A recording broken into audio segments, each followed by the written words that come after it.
Welcome to another episode of Joetalk. It's been a while since I've done one. I wanted to come back up and say hi to everybody. The music you hear in the background, that's actually a recording I did a long, long time ago with a band called Nemesis. I chose that kind of as a background music. I'm going to play for a second so you can hear it a little bit.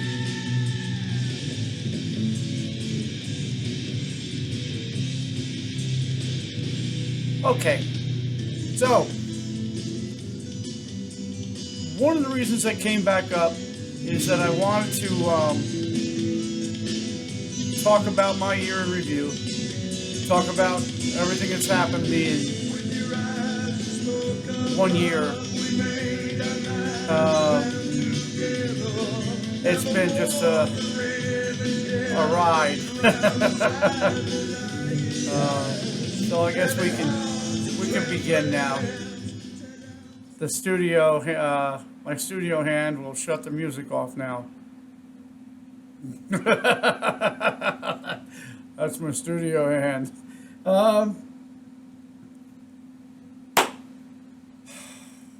Usually we talk about all things cancer here, and I'm not going to stop that form. I'm going to continue.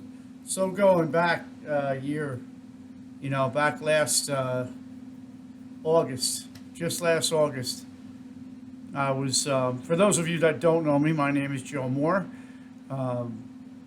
Last August, I was diagnosed with stage 4 adenocarcinoma, lung cancer, and it was out of the clear blue sky. So my whole world changed. My whole outlook, my whole demeanor, my whole world just changed instantly in a day. And I was thrust into a world that I didn't know. And I'd like to recap a little bit of it tonight. Going forward. I don't think I've ever been on a road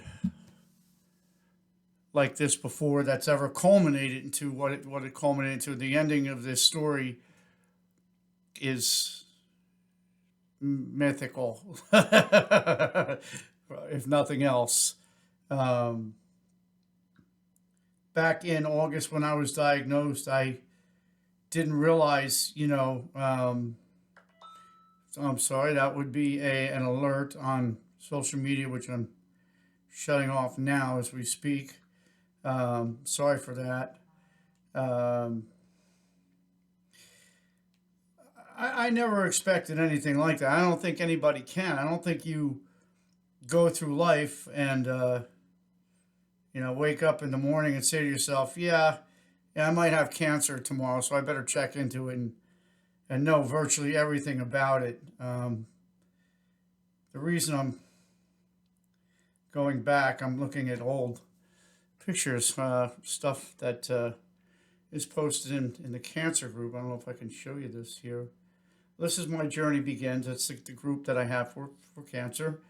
And my wife had put up a post in the group, and it's just encapsulating everything that happened to me in the year, and there are some pictures. This is last, I believe, August 30th. This was August 30th last year. Just to give you an idea of a difference. Let me see if I can get that on camera. I don't think I can because of the way the lighting is here. Let me see, maybe if I go this way. Get closer to the camera. No. Anyway, if you go on Facebook, you can see this shot. I'm emaciated. I look like a scarecrow. I was 130 pounds soaking wet. And I couldn't eat. I couldn't sleep. I couldn't keep anything in my body at all. No liquids. Either way. Nothing. Nothing would stay in my body. I had no idea what was wrong with me. And, the tumor was still in the lung. So I thought that was it. I thought that was the end, and prepared for the end. And that lasted up until October. So that 3 month span was hell on wheels. It was hell on wheels. When I came to, I realized that the first hospital I was with, without mentioning any names, had neglected a steroid, claiming that it was professional choice whether or not it was used, um, and it wasn't. Had I known that I was supposed to be getting a supplementary steroid, this never would have happened, and that setback would have never occurred and almost killed me. I almost died. I was very close to death, um, and I can say that without a shred of hindrance because I know, and I know.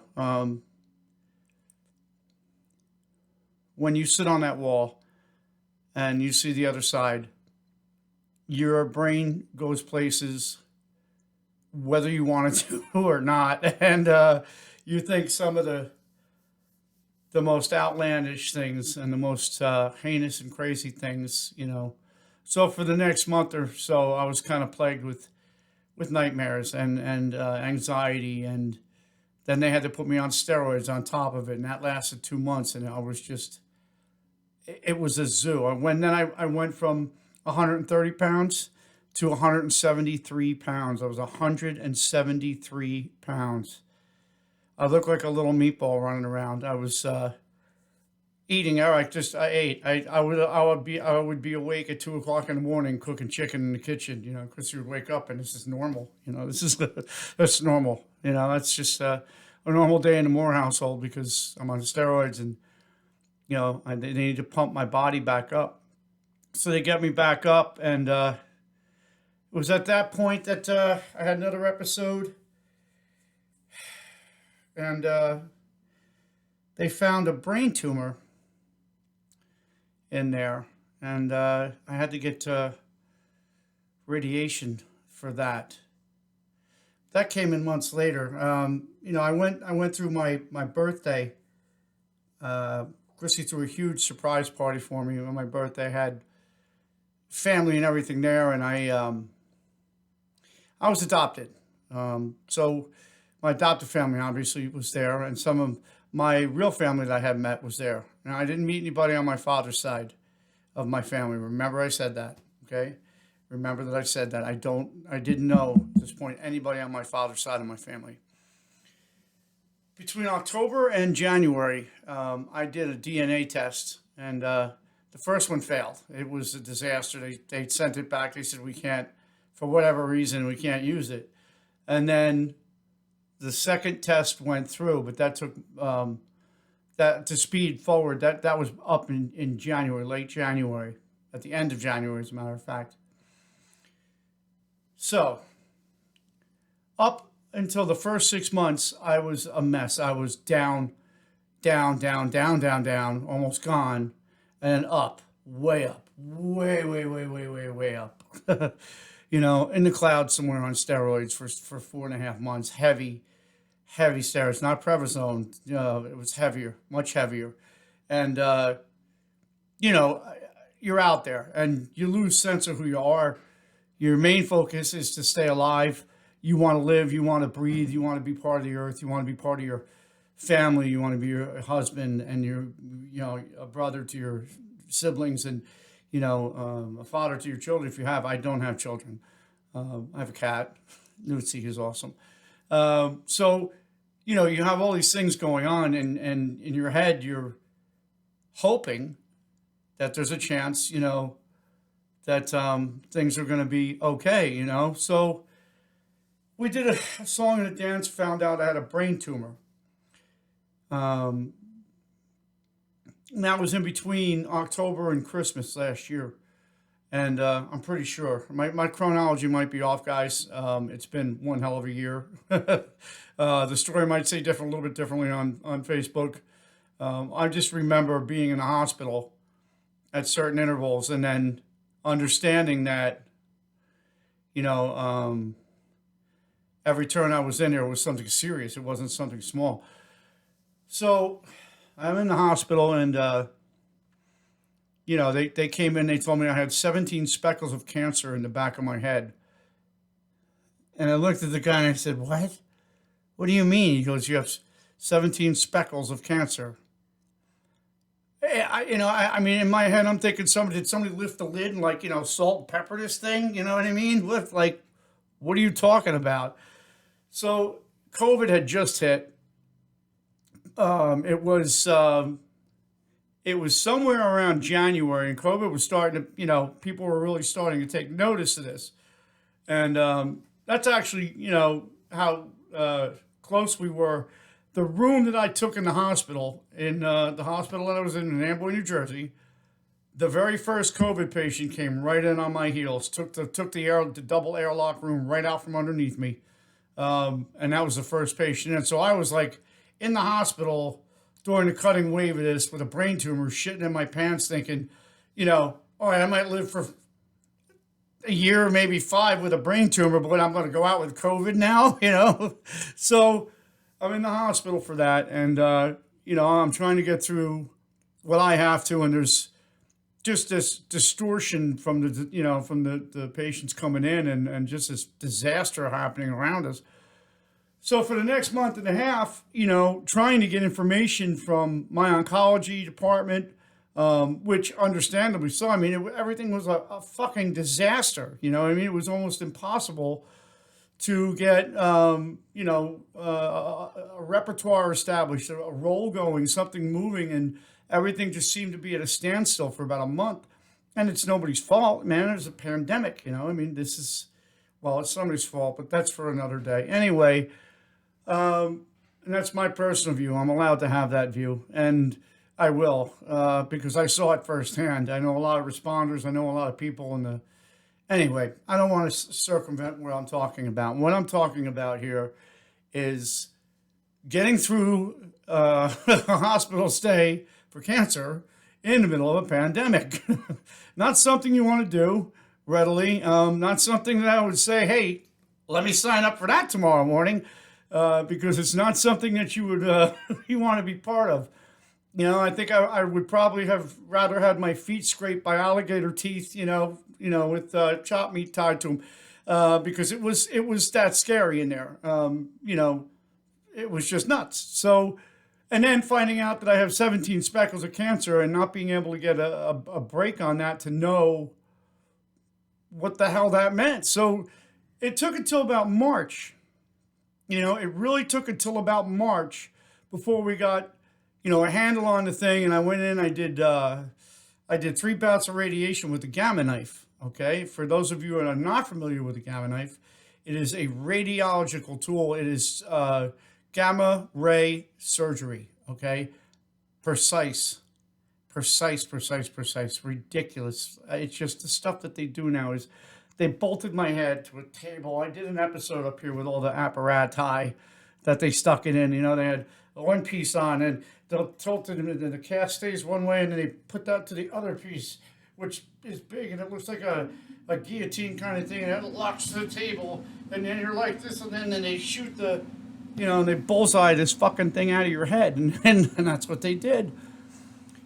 Well, ladies and gentlemen, I am proud, baffled, stunned, amazed, grateful, happy, cheerful, freaked out to stand in front of you and tell you that today I am cancer-free as of the last MRI we did, and that was about a month and a half back.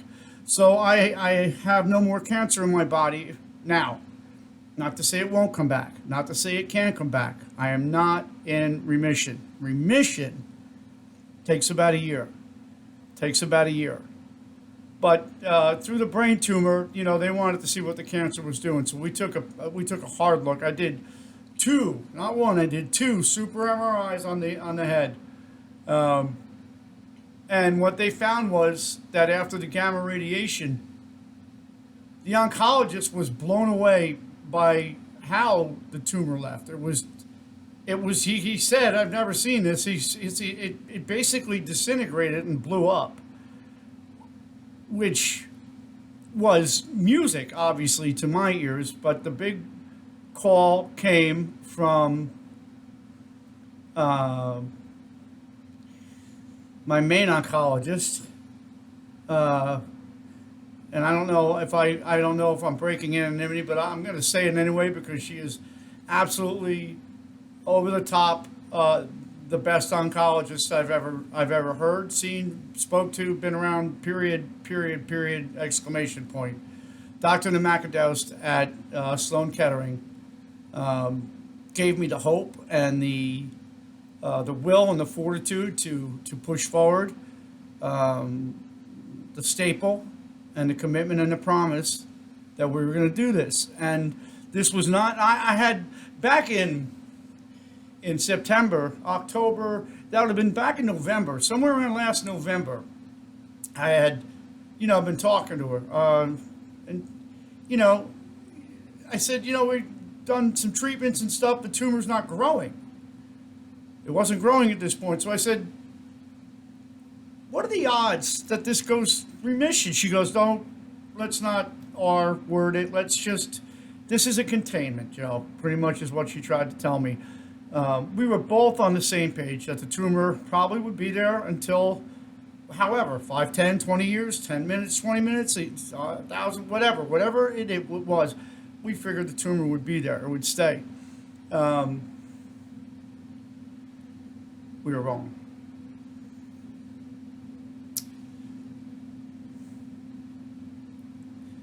The tumor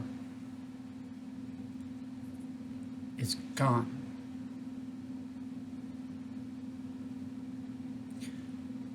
Not small, not moving, not shrank.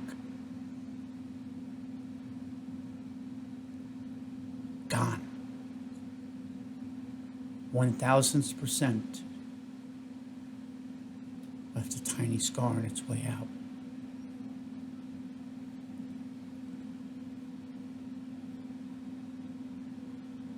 Tell me, who did that? Who did that? I didn't reach in and pull it out. She didn't do any surgery.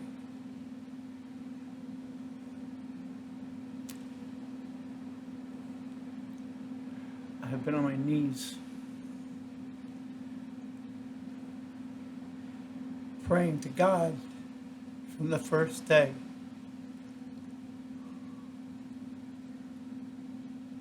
I've always been devout. I've always believed in God. I've always prayed. I may never have had a full denomination. I may never have been to a lot of church. But I've always believed in God. I've always been there praying. And I prayed to St. Teresa. Every single day I saw her.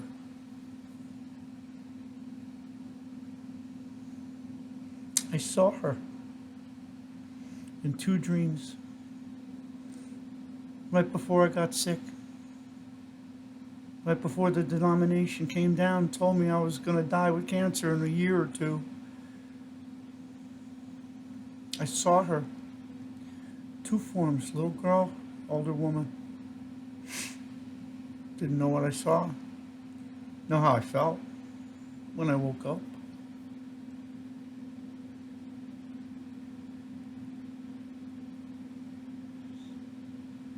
I can't even begin to explain to you the complexities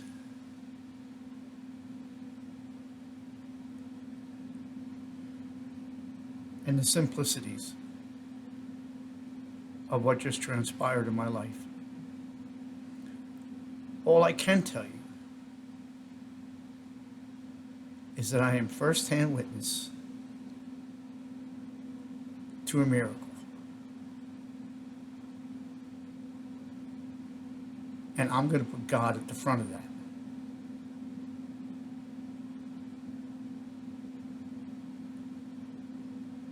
if you believe what I tell you, if you believe the words that I'm speaking, then you'll understand what I'm telling you. It's true. I've been a recovering alcoholic for 25 years. 25 years. Somebody has kept me sober.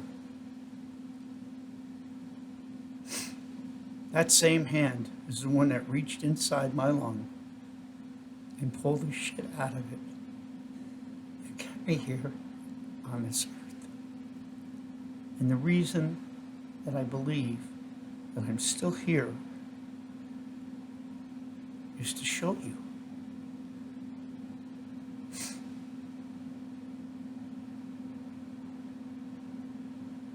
It's about love here, people. It's about commitments to your family, to yourselves, to be good people, to help each other, to be here for each other. It's a testament to the strength and will and fortitude of the guy that loves you. I wasn't a churchgoer, an average churchgoer. I'm a roofer. That's what I do. And a drummer. And out of nowhere, this thing touches my life, and after 53 years on earth, everything is different. Better. Better. I wake up every day with fire in my veins, ready to go. I want to go out and see the world. I want to see everybody. I want to see people happy. And then I turn on the news, right? And have my coffee, and I look and I see, and I can't believe the shit that I fucking see. It's just mind-blowing. You know, but my head was someplace else. I saw other things. I've seen things that I wasn't supposed to see, I don't think. Or maybe I was. Maybe I was destined for this since I was a child. I don't know. I don't know. I woke up and I had cancer and all this happened. Now I'm going to get to March and April.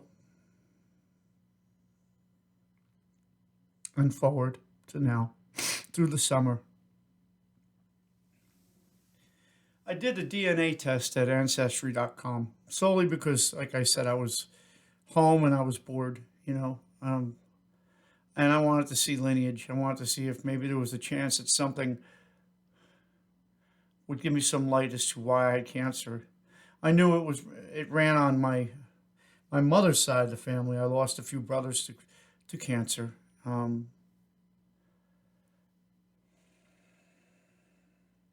I wanted to see on my father's side, but I don't know anybody.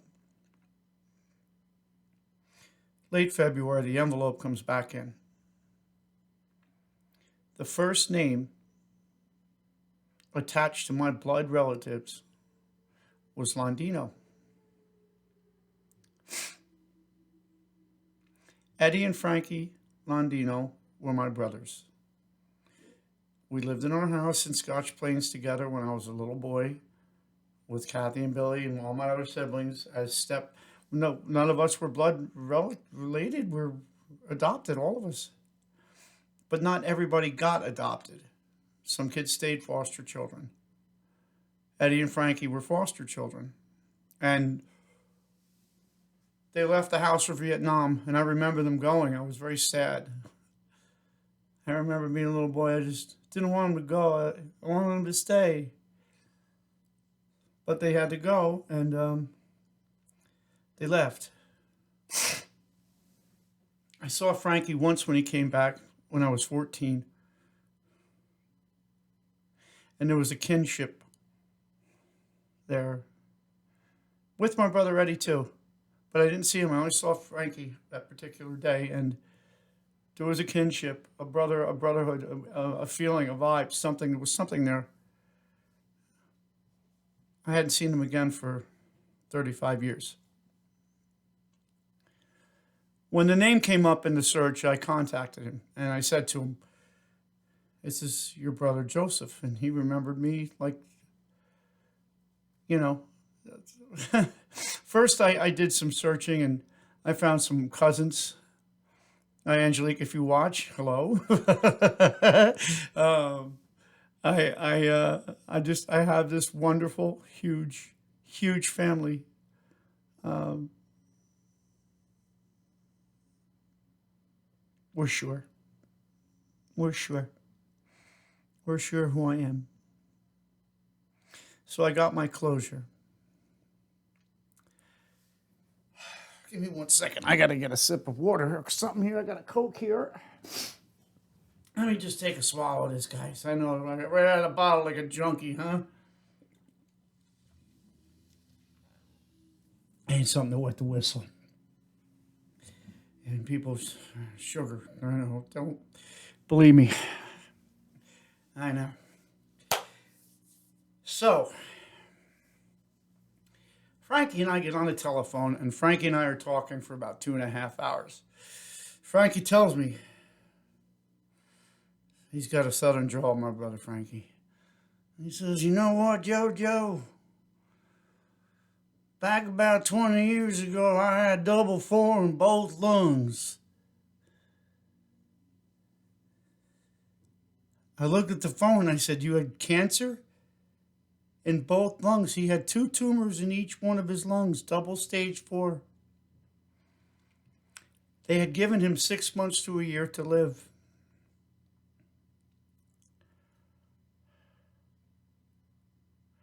I fell apart. I couldn't.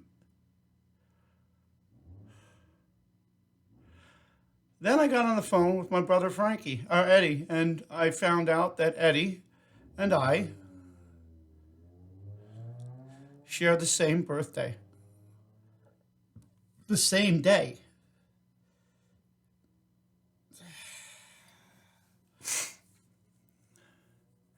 And nobody knew we were related.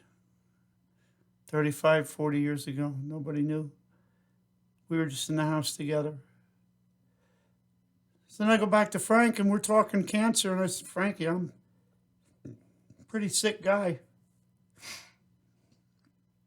He said, "Don't worry, Joe. You're going to be okay. God's got a hold of you."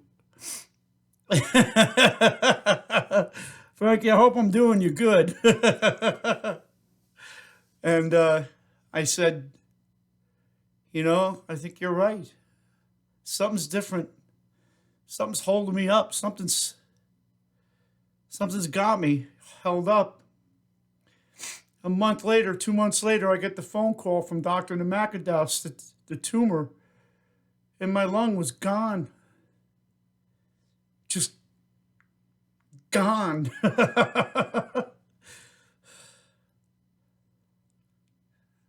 And then I got the call about the tumor in my head. There aren't anymore. There's only the one. And the radiation worked and it's gone.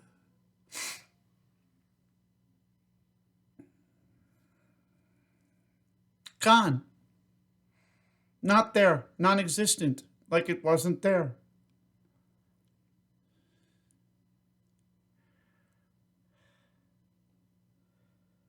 I got a call from Frankie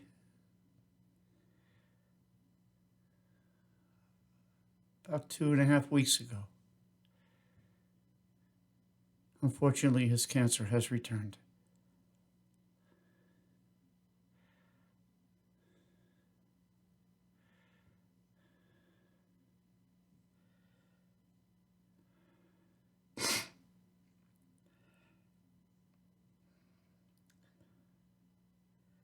Am I my brother's keeper?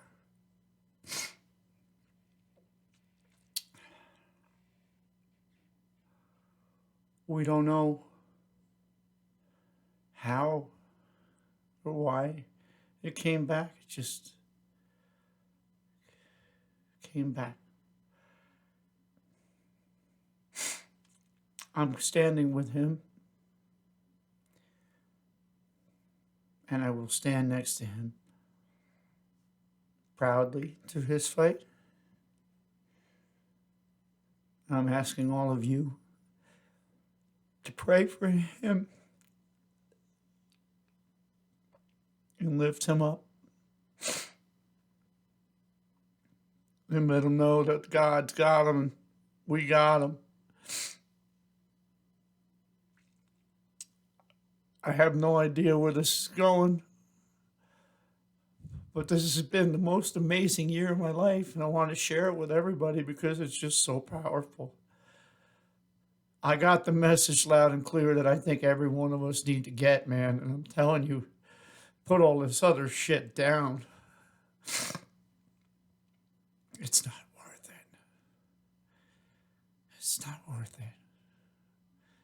Get back to what's real before you forget and it's too late. I don't want to be deep and philosophical and tell people how to live their life. I'm telling you how it happened to me, because if it could happen to me, I'm just Joe the Roofer from New Jersey, man. You know what I mean? It could happen to you tomorrow. You have to be the one to understand that and move and act on it. I had to. I didn't have a choice. There was a tumor in my lung trying to kill me. Now, there's a bicycle tethered to the back of my car I'm riding. I haven't ridden off-road bicycling in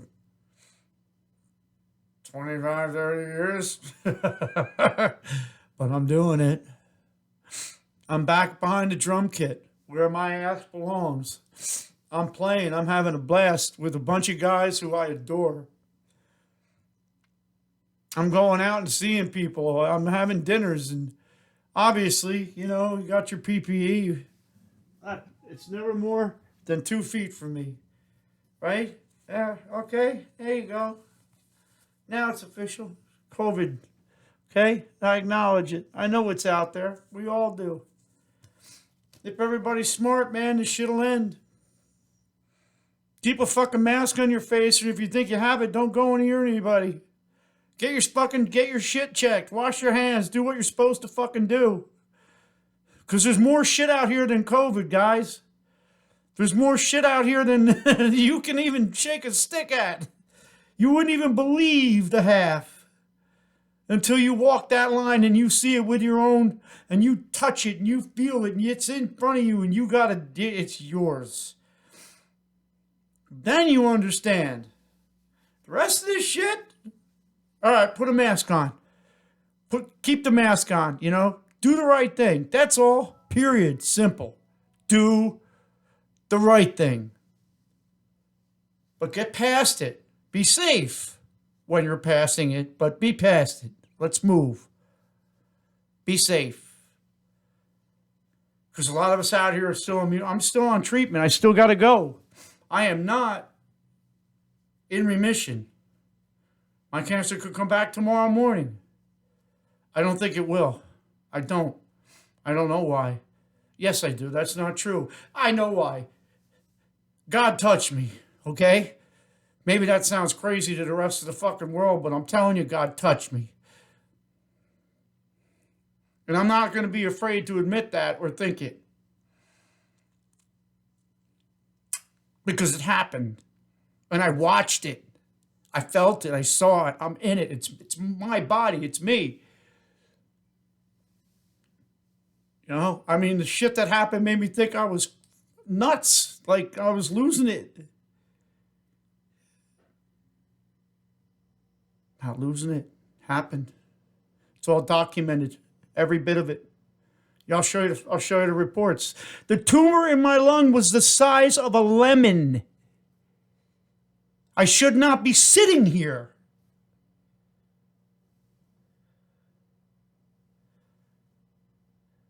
That's the severity. That's where it was.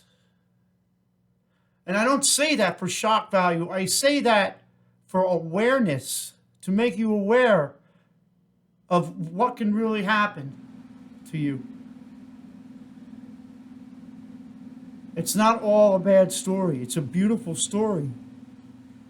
You got to look for the beauty in things, though. You can't just look at something and say it's ugly. You got to look at the whole story. You got to look at the whole thing. You got to get out and go around it. And don't have blinders on and go through it, because you're never going to see everything in life. Take the fucking blinders off and look at what the fuck is going on around you and see the world for what it is. And love. Don't be afraid. It's out there. I've been touched by... There's 700 people in my cancer group. 700 people. When I'm low, I go say hi. I get 700 fucking hugs, man. Instantly.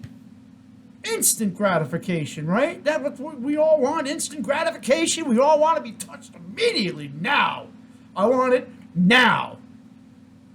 Instant gratification. I got that. Because people know how to love one another in the world. We haven't forgotten it. We just misplaced it. We just put it off. We just shoved it to the fucking side.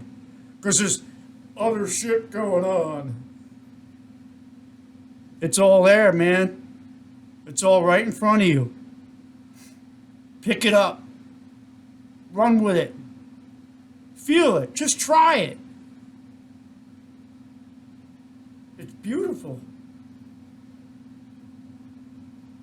I posted in the other cancer group. There's 4,000 people praying for Frankie right now. Easy. And I'm asking for 4,000 more. I'm asking for 40,000. I'm asking for 80. I want the whole fucking world to pray for him because I want him to live. He's my brother. I want him to live.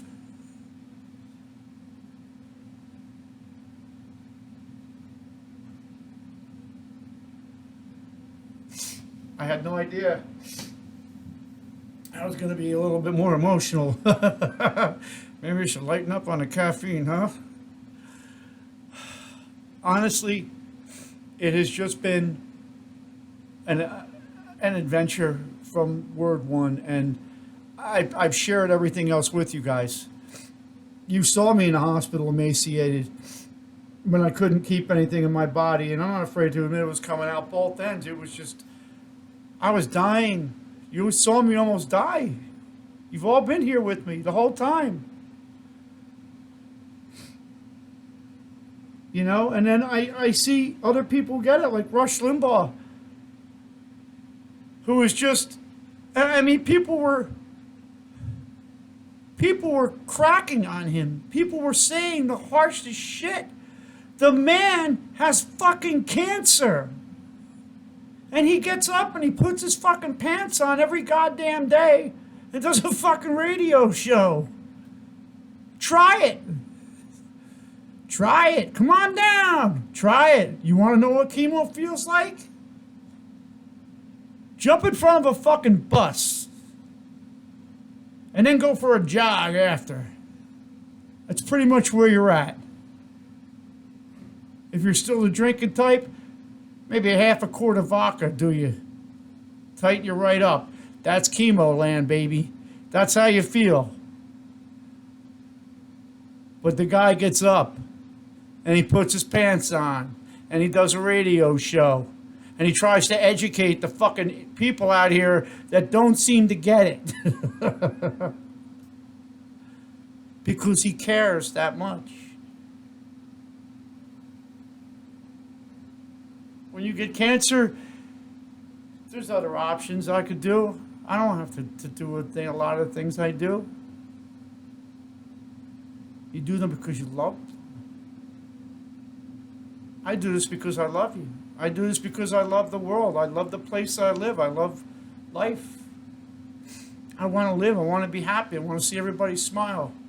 It's not a perfect world. It's never going to be perfect. I'm not retarded that way to think that, you know, it's going to be the best ever, you know. I mean, I don't look at it like that. There's always going to be something going on. There's always going to be problems. There's always going to be adversity. There's always going to be something. It's how you deal with it and how you go around it. A month ago, month and a half ago, about a month ago, I had I had a seizure, a large one, a big one. I was laying in bed. I'd had an episode on my arm. They said I'd have neuropathy in my arm a little bit, and I was laying in bed, and you know, usually my hand would go numb, and I would feel a warm sensation like electric, like a low impulse electric go up my arm, right? And then come back down and go into the palm of my hand, and it would feel like the palm of my hand would be beating so hard that you couldn't see it, but I would look for it because it felt like you should be able to see the pulse beating out of my hand, right? Now this time, it came down the arm, it went in my hand, it started to pulse and went back up my arm, but it didn't stop. It went up my shoulder, got into my neck, my eyes started going, and then it got to my left eye. I was going, I had the whole twitchy thing go on, and I was laying down like this, kind of on my wife's lap in bed. I had woken her up and told her, I can't, something's wrong. I don't know I can't move my neck right. Something's wrong. I started panicking, and the next thing I know, my head was back. My eyes were kind of rolling back and flopping, and yeah, I did the thing, and we called the paramedic, and for about 15 minutes, I didn't believe I had a right arm. True story. When I came to, the paramedics are telling me, it's not a stroke. Definitely didn't have a stroke, thank God. It's not a heart attack. We can't make you go in. And I said, no, you know what? I think I'm okay. I feel much better, and I did. I felt much better. I felt like I could handle it. And apparently that wasn't the case because I had another one 2 days later. What had happened is the stem, tiny, I'm talking millimeter of a thing, the stem that the brain tumor was on,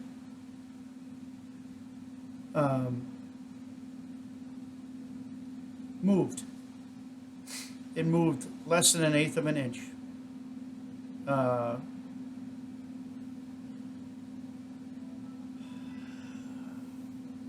The tumor itself that was on top of it, think of a mushroom. The cancer would be the head of the mushroom. That blew up. That was gone. So there was a tiny baby stem left in there, and it moved less than 1/8 of an inch in my brain and caused that. We didn't know what it was. I landed in the hospital for 4 more days. And while I was in there, like I said, something mentally changed. I changed. I just became aware, and I wanted to share it with you guys. I apologize if I got too deep and, I went a little crazy here, and let you know. But the story is very meaningful to me that I told you, and it's very powerful to feel. I get to feel that every day. I feel like that every day. But I love life. I mean, I'm riding the bicycle again, which is, I didn't even think I'd be here. I'm happy to be alive, let alone bicycle riding, plotting hikes in the mountains. I'm going to go deep sea fishing in a couple of days. I've been out to dinner. We're doing stuff. I'm not going to sit here. Even with COVID, I'm not going to sit here. Yes, I'll wear a mask. Yeah, I got 47 pounds of sanitizer on me when I walk out. I'm surprised my wife doesn't put me in a gigantic Lysol can, you know what I mean? Like the boy in the bubble. I'm in a Lysol can now, and it's just, no. You know what, man? I'm living, and I'm happy. And I want to share that. I haven't been up here in a while. I want to share the story about my brother Frankie, and I want you all to pray for him. I want you to pray for him and me. I want you to pray for him, me, and you, and everybody else. And if we all do it, we're all praying for each other.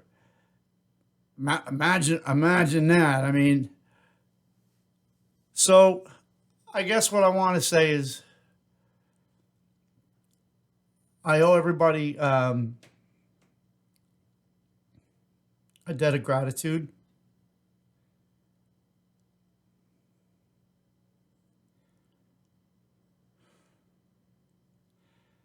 I wouldn't be here without you. I mean that. And I'm grateful.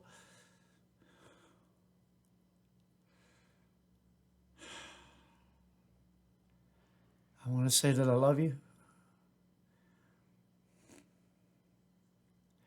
I want to let you know, whether you give a fuck or not, God loves you. Whether you love him or not, he loves you. He's there. Legit, real deal, happening. Power of prayer is ridiculous.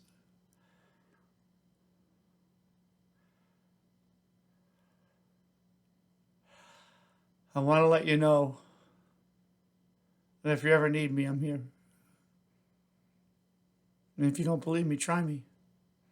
Not that hard to find. With that, I hope you enjoyed this episode of Joetalk. I love you all, and I'll see you again real soon.